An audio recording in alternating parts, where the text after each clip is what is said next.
On this episode of Doing the Most, we are at CiderCon 2025.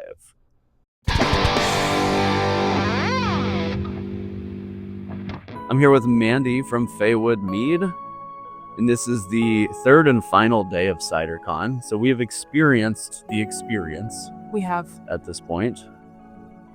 We spent most of the day in the trade show yesterday. We also did 2 sessions yesterday. Session on cider and tannin and how that interplay works. And then a session on an advanced topic called keeving that I will probably end up doing another video on because it is way too complex to even attempt to discuss. I couldn't even process it yesterday. I'm still processing it because it is such a complex technique. It's kind of amazing. I'd never heard of it before yesterday. So have you ever been to an industry conference like this? No, never. This is my first industry conference. So tell us, give us the DL. It's fun. I wouldn't pay the ticket price for it. Okay, that's honest. If I were in the industry, as a home brewer, it's definitely steep. But if I were in the industry, I think it would be very worth it. There were definitely some really good experiences here and the classes, there's so many workshops and stuff that they have, hobnobbing and cider tasting. Yeah. So the very first night, Mandi and Jake and I went to this giant cider share. It fills the entire ballroom here at the conference center. And I don't know how many tables there were, but it felt like 100 or more tables of different ciders and cider houses sharing their stuff. There were so many. And we drank and we drank. Couldn't stop. Yeah, honestly, we got kicked out. We were there till the end. Yeah. And then we ate Chinese food. A mountain of Chinese food. We did.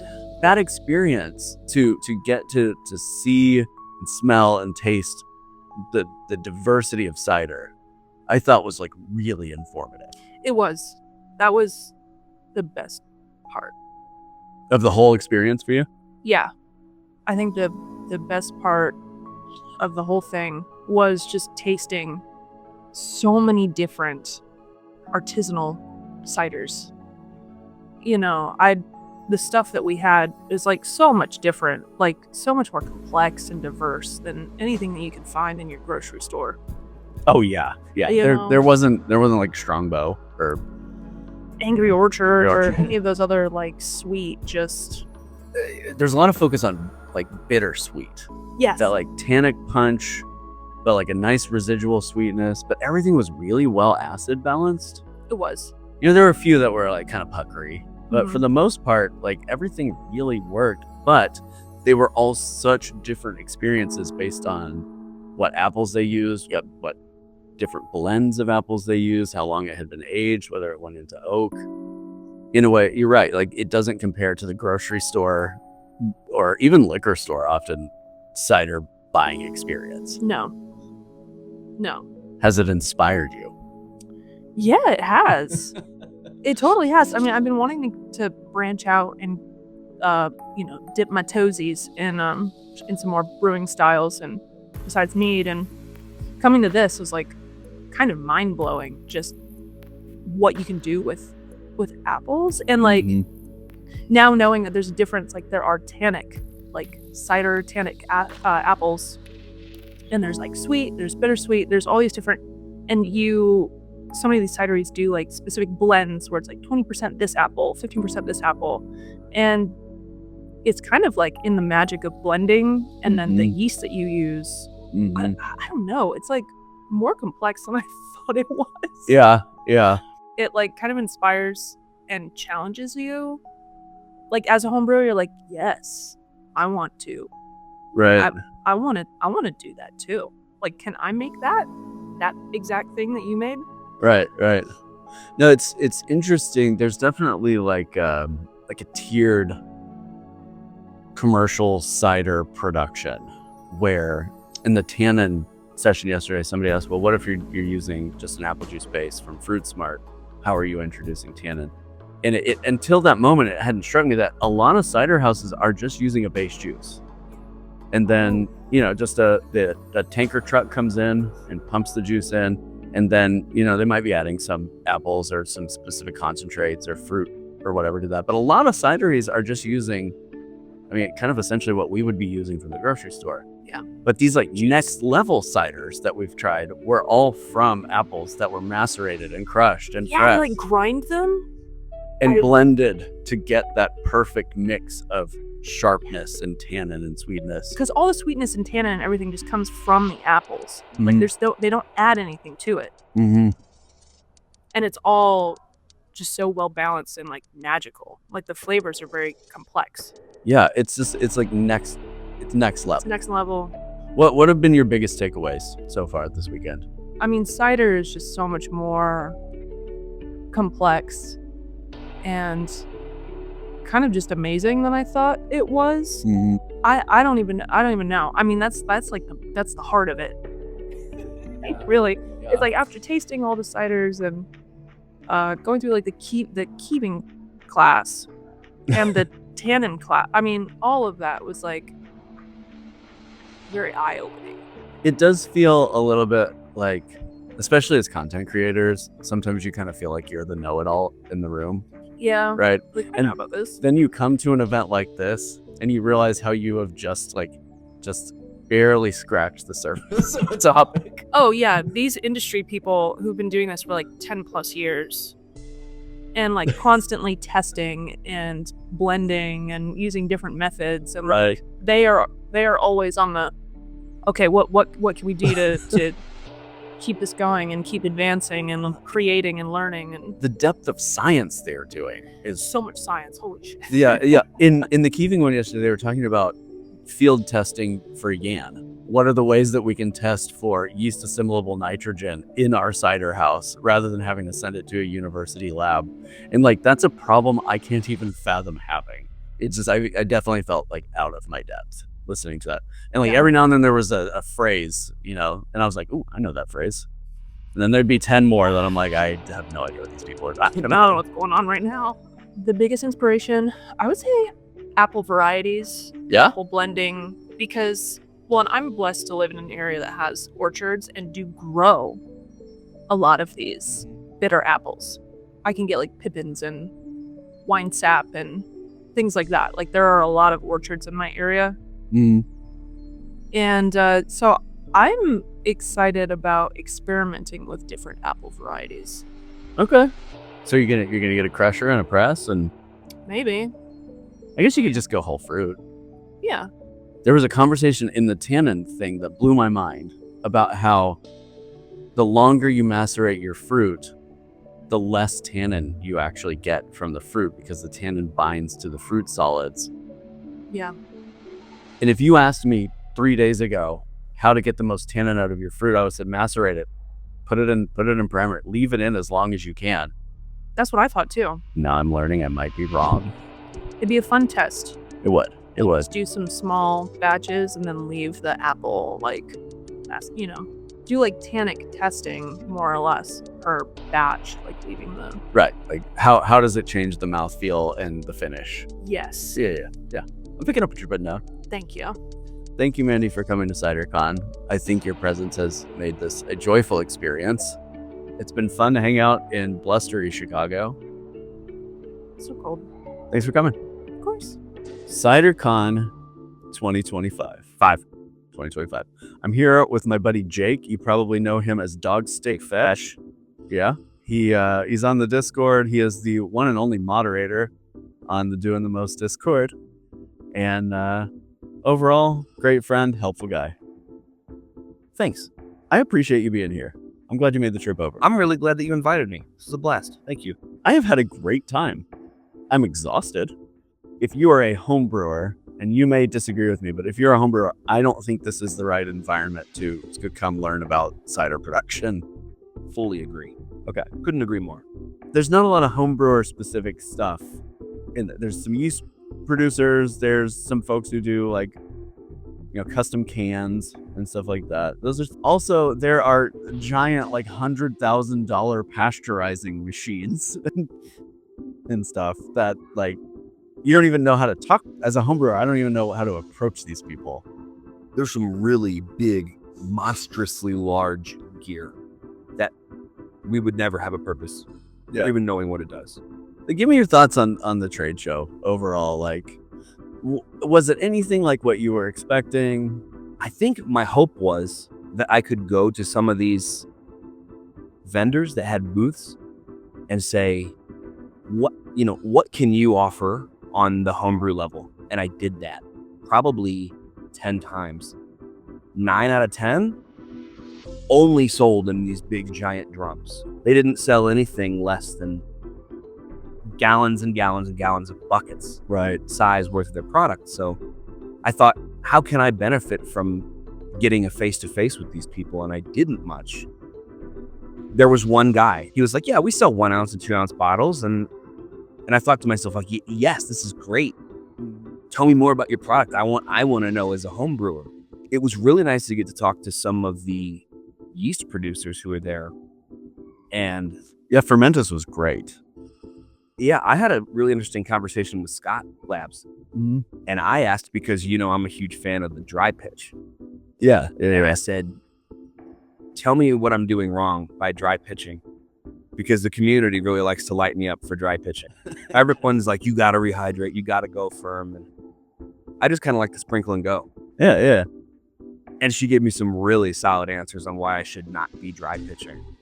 She said, Were they convincing? oh yeah, Okay, so you're a convert now. it was a lot. Well, there's the problem. I don't like messing around with the 90 degrees, and then you acclimate it at that certain temperature, and then you have to wait and cool it down, and you slowly introduce the must. It's too much. Yeah. Too much for me. But she said, we have a product called Sterile Flash, and you rehydrate with room temperature water. You don't have to do the temperature acclimation. It's like a new mark of Go Firm. So is it? So it's a rehydration nutrient. It's a rehydration nutrient. So Okay. you rehydrate it in room temperature water, and it works perfectly to help the yeast cells. So is that sold at the homebrewer level, I assume so. or is that like a thing where you got to get a 60-pound I guess drum you can of? go on their website and check about it. But I had heard someone else talk about it. Was it Kyle Ducharme? Somebody spoke about this product recently. But what I didn't hear them say is you can rehydrate with room temperature water, and you don't have to do the temperature acclimation thing. And it gives the yeast everything they need to rehydrate, recolonize, and prepare themselves for, the violent shock of going into must. Anything else at the trade show that really like lit you up or blew your mind? Yeah, I think everything bothered me that almost every single stand and booth there was for big, large-scale cider producers. Mm-hmm. It wasn't for me. I'm a home brewer. The learning sessions were clutch. We got to talk about some things. We got to taste our way through them. Mm-hmm. And that was amazing. So you get to talk about it, learn about it, taste through it. And you already talked about the bottle share event. Having that opportunity to taste through all those different ciders from all those different cideries who do different processes and really spend their entire lives focused trying to make something in a glass taste like biting directly into an apple was so impressive, because I am still on beginner cider mode. Yeah. I'm still getting apple. I'm still buying apple juice, dry pitching into it, walking away. And so But- there is merit to that, right? Like there's something nice about a clean, light, and minimally expressive cider that you can just crush. It's refreshing. Yeah. There's nothing wrong with that, for sure. But I will say, and I don't think this was the intention, but I will say I felt a little shamed for using grocery store juice when you are experiencing these hugely complex ciders that are being made from apple blends. Like I'm a level 10 up against level 70s. Yes. I think just exactly how much of an art form it is to allow these different blends of apples to express a certain way in your final product. I never realized that cider was this complex. Mm-hmm. I think that was my big takeaway. Jake went with us to a learning session on tannin in cider, and the question was, does cider need tannin? And the interesting thing about this session was they kind of like had a little gotcha moment at the end, right? Where you're tasting through. And I think we all started to realize like they're building up our tannin as we go through these, but they were all kind of minimally tannic ciders. There was like no tannin, a little bit more tannin, twice as much tannin. And then the last one they hit us with was like 3 times as much as the one we had just had. Right. What was that experience like for you? I'd never had something so tannic before. And I like to drink big red wine. Yeah. This tannin was a level of tannin I'd never experienced before. So that the answer to that one was there's too much tannin in here. I felt it on my teeth. It felt like the tannin was trying to suck the enamel off of my teeth. Yeah. It was astringent. Doesn't begin to scratch the surface of what we experienced with that last one. Yeah, but it wasn't a foul flavor, right? Like a lot of times I think people associate too high tannin with being bitter and almost a painful experience of like what it's doing to the inside of your mouth. This was not that. This was like an overwhelming drying of your mouth, like instant cotton mouth. Yeah, it was like drinking sand. And so it wasn't a flavor issue. It was a texture. And entirely an experience, right? Yeah. It was a mouthfeel experience. Jake also went and took great notes, thank God, at the keeving panel. And so keeving is a process of separating all the solids, mostly the pectins, out of the juice so that way you can rack clear juice that still has full flavor. And then you are slowing your fermentation by strategically racking off the yeast colony, which removes active yeast, but also we learned removes nitrogen that is crucial to the yeast finishing fermentation. So by the end of this complicated process, you end with a sweet but also sparkling and naturally shelf-stable cider. And like I said, I will go into this in further detail in another video. But this blew my mind learning about all of this. But I left that feeling a sense that like this is not something a home brewer should be tackling. I feel like if I really wanted to, we could try to replicate it. Mm-hmm.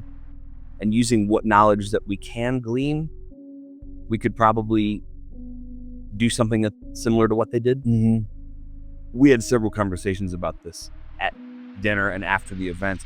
Was like, I had a really hard time crossing the bridge of it doesn't matter how much residual sugar is left. What matters is how much yan is in the mix. Yes.